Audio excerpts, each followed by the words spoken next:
Hello and welcome to NB Drives. My name is Nishmanya and today I'm going to be walking you through everything there is to know about the 24 hours of Le Mans. Now there's a big announcement coming later in this video, so stay tuned for that, and let's jump straight into this. First things first, we need to answer what is Le Mans. In short, it is the crowning event in the WEC or World Endurance Championship calendar. And as the name suggests, it is a 24-hour multi-class motor race. Now, the aim of Le Mans isn't just to cross the finish line first, but it is actually which car drives the furthest distance in those 24 hours.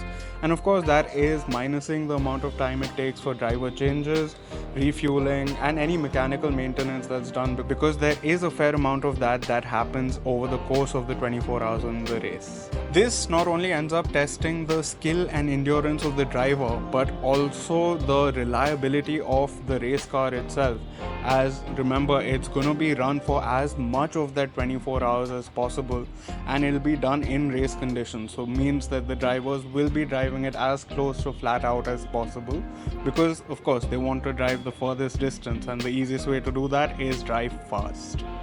For any of you wondering what exactly the record for the furthest distance driven in Le Mans is, it's actually held by Audi. They did it back in 2010 with the R15 Plus TDI. That's the diesel powered LMP1 car, which unfortunately LMP1 is not a category raced anymore. But they did a staggering 5,410.713 kilometers in 397 laps. That is really impressive.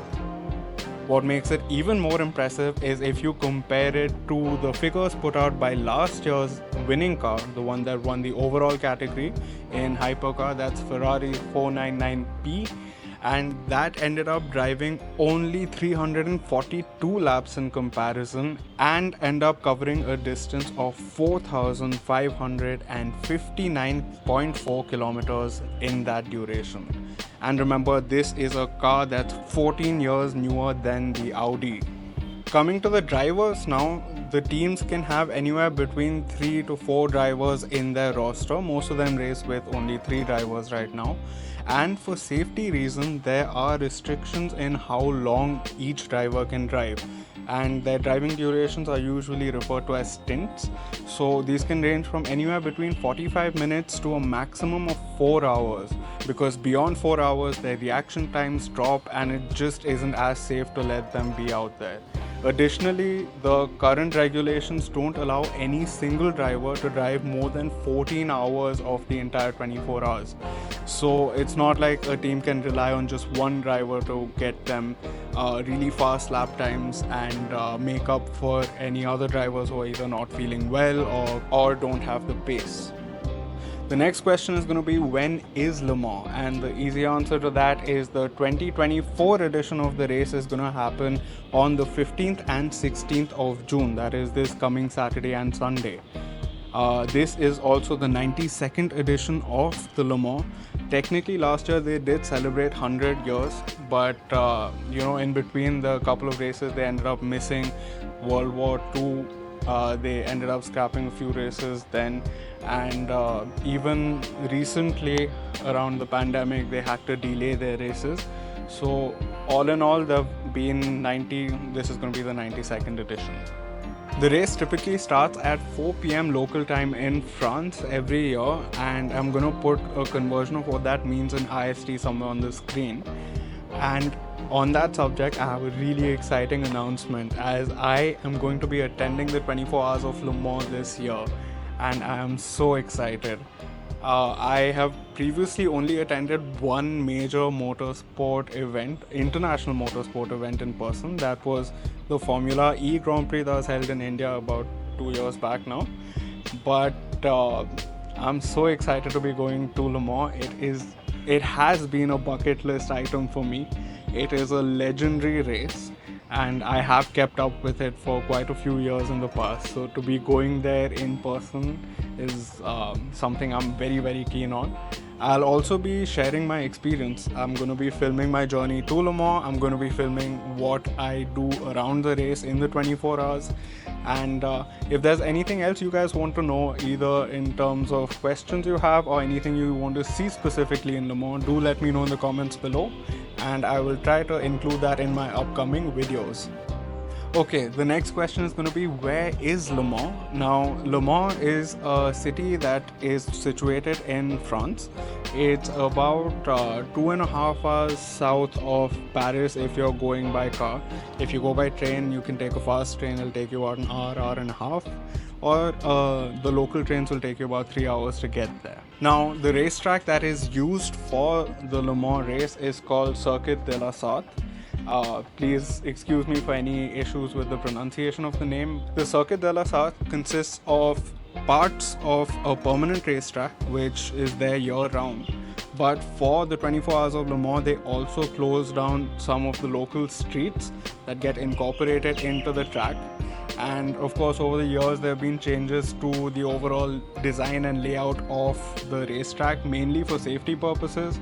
The biggest and most recognizable of these changes were the introduction of the 2 chicanes down the Mulsanne straight, because otherwise the speeds were getting just too high and they were causing a lot of accidents. So in order to increase that safety, the 2 chicanes end up slowing the cars down enough. At present, the Circuit de la Sarthe, in its current layout and formation, has a track length of about 13.626 kilometers or 8.4 miles, and it consists of 38 turns. All this means that there is plenty of challenge for drivers to face, especially due to the long length of the circuit, and there's change in elevation, there are long fast straights, there are technical corners, and over 24 hours when you have to go around it again and again, it requires a lot of focus and a lot of skill to get your car around without incident. Next up, let's talk about the cars that participate in the 24 hours of Le Mans. And in its current format, there are essentially 3 different classes. That is the LMGTE-3, the LMP2 and the Hypercar class. Starting off with the LMGTE-3, that is the Le Mans GT3 category, and essentially these cars are based on 2-door road legal sports cars that have been modified and made track worthy by the teams. There are a couple of restrictions for teams to participate in this class. First up, there are engine restrictions, which mean that if you're running a naturally aspirated engine, you can't have a capacity of more than 5,500 cc, and if you're running a turbocharged engine, you can't have a capacity exceeding 4,300 cc. The curb weight of the race cars also needs to be around the 1,245 kg mark, and if the car is newer than 2016, it's only allowed to have a fuel tank of 90 liters. In the LMGT3 category, teams can field professional racers as well as amateur racers.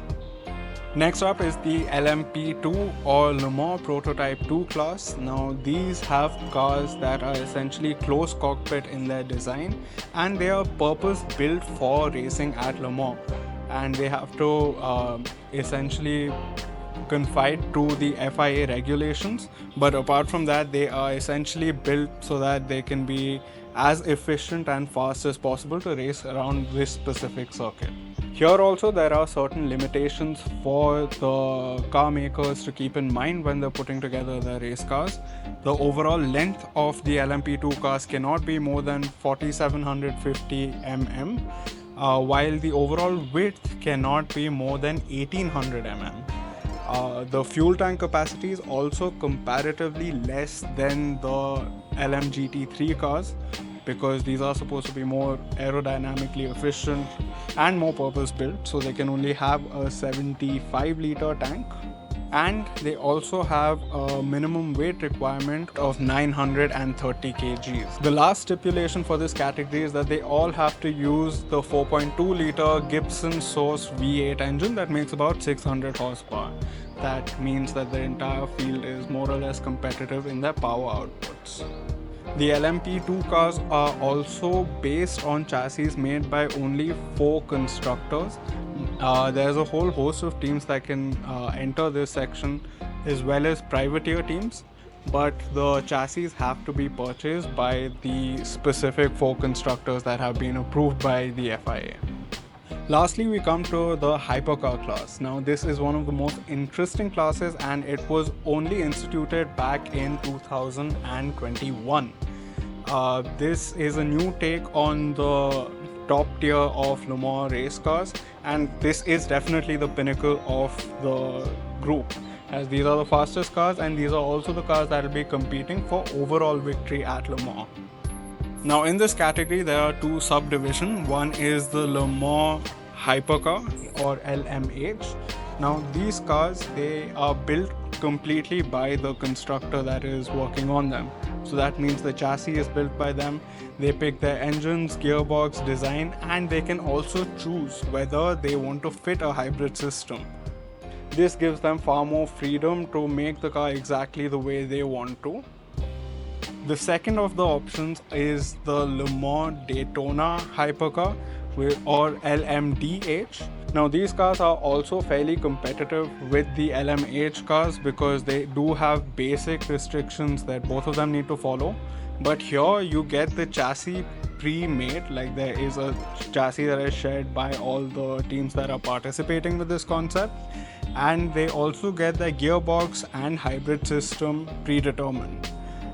They can choose whatever engine they want to choose, and the design is also completely up to the constructor to make however they want to make it.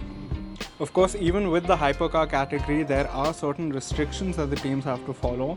First and foremost, all the cars that do participate in this do have to be closed cockpit design.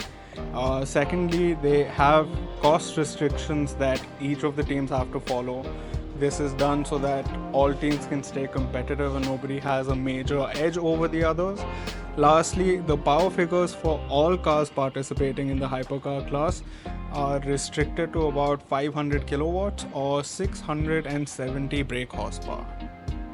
Now there are currently 9 teams racing in the hypercar category, and this includes Alpine, BMW, Ferrari, they are the reigning champs, Cadillac, Lamborghini, BMW, and there's a privateer team that I cannot remember off the top of my head. I will insert the full list out here.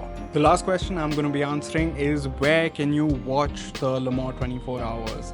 Now in India, unfortunately, there aren't any of the streaming services that are going to be running the entire live stream of the race.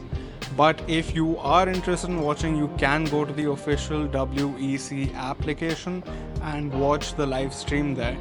Though do note that this is paid and you're gonna have to buy a package. I don't know exactly the amount. I'll also try and get that information on the screen here as well.